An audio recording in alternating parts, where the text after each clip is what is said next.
اللهم ارحمني بالقرآن واجعله لي إماما ونورا وهدى ورحمة.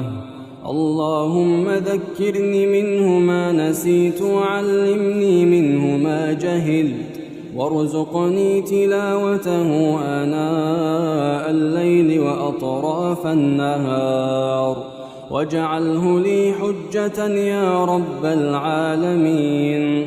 اللهم أصلح لي ديني الذي هو عصمة أمري، وأصلح لي دنياي التي فيها معاشي، وأصلح لي آخرتي التي فيها معادي، واجعل الحياة زيادة لي في كل خير، واجعل الموت راحة لي من كل شر. اللهم اجعل خير